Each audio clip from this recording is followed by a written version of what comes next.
Hello नमस्कार, आप देख रहे हैं न्यूज 24 E24। मैं हूं मानक गुप्ता। 2002 का जिक्र आते ही सबसे पहले जहन में आता है गुजरात दंगा या फिर तब के सीएम नरेंद्र मोदी पर लगे ये आरोप कि उन्होंने दंगे रोकने की कोशिश नहीं की बल्कि दंगे भड़काए। सच क्या है, आज भी बहस होती है, खूब चर्चा होती है। कैसे इंडिया के 9/11 ने 2002 ने हमारे समाज, राजनीति, देश सबको बदल कर रख दिया। लेकिन गुजरात दंगे जिस घटना की वजह से हुए उस पर चर्चा न के बराबर होती है। गोधरा कांड, साबरमती एक्सप्रेस का S6 डिब्बा जिसे जला दिया गया, क्या हुआ था उस दिन? क्या वो हादसा था या साजिश? आज भी बहस होती है। सच क्या है, 59 कार सेवकों का हत्यारा कौन है? हालांकि कोर्ट ने दोषियों को सजा दी है, लेकिन कुछ लोग आज भी मानते हैं कि वो हादसा ही था। ऐसे में एकता कपूर ने ठाना सच बताऊंगी और बना डाली एक फिल्म जिसका नाम है द साबरमती रिपोर्ट।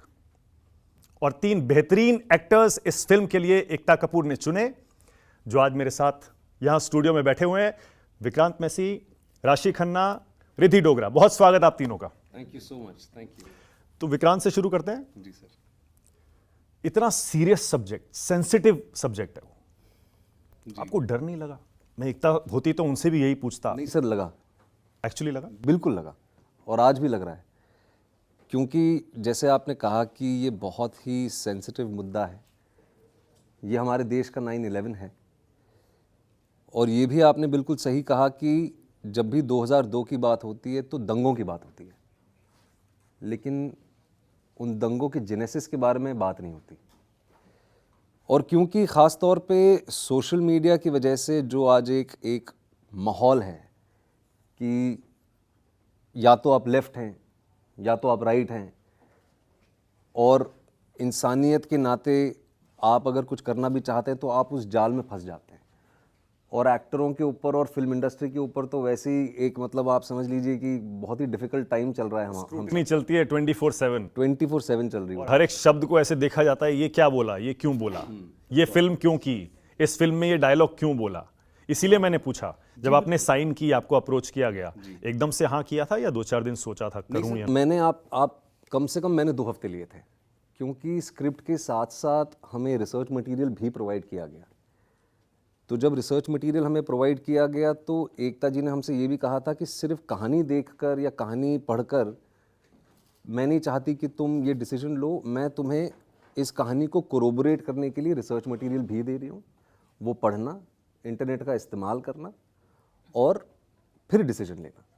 अब देखिए, एकता के साथ मेरा रिश्ता है, मैं बहुत सालों से उन्हें जानता हूँ। ना नहीं कह सकते, ना नहीं कह सकते की बात नहीं है। बात यह है कि एक ट्रस्ट फैक्टर है उनके साथ, कि जो रिसर्च दे रही हैं, जो बता रही हैं, खुद कन्विंस्ड हैं, बिल्कुल उनका कन्विक्शन है तो ठीक ही होगा। बिल्कुल। और मैंने उनके साथ बहुत काम किया है, और ये बात भी कहीं ना कहीं आपकी सही है कि उनसे ना कहना इतना आसान नहीं है, क्योंकि वो मेरे साथ तब खड़ी थी जब कोई नहीं था। तो she has been that guiding force और that bedrock in my life. तो मैं ट्रस्ट उन पर बहुत करता हूँ। बट लेकिन eventually by the end of it मुझे ऐसा लगा कि, और आई कंसीड टू द फैक्ट कि जब रिसर्च मटेरियल भी दिया गया तो बहुत सारी चीज़ें मुझे खुद नहीं पता थी। क्योंकि 2002 में मैं 15-16 साल का था। पर रहते आप मुंबई में थे? मैं रहता मुंबई में। और गुजरात में जो हुआ उसका बहुत असर मुंबई में, महाराष्ट्र में हुआ था। लेकिन कहीं ना कहीं क्योंकि उस उम्र में पेरेंट्स, आप अपने बच्चों को प्रोटेक्ट करना चाहते हैं। जब न्यूज़ पे गोधरा की बात हो रही थी तो मुझे याद है कि हमारा न्यूज़ चैनल बदल दिया जाता था, क्योंकि, और ये बहुत, आज मैं खुद उस टाइम तो 2-3 चैनल ही होते थे जी।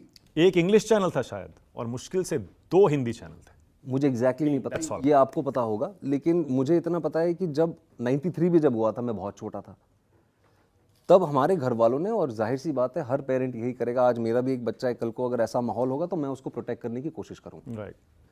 तो घर पे ज़्यादा चर्चा हुई नहीं। 15 साल की उम्र में अखबार ज़्यादा पढ़ा नहीं। With the advantage of hindsight, क्योंकि ये 2 दशक पहले की बात है, 22 साल पहले की बात है, तो जब रिसर्च मटेरियल दिया गया तो मुझे ऐसा लगा कि ये एक ऐसी कहानी है जिसका हिस्सा मैं बनना चाहता हूँ, क्योंकि ये कहानी बोली जानी चाहिए।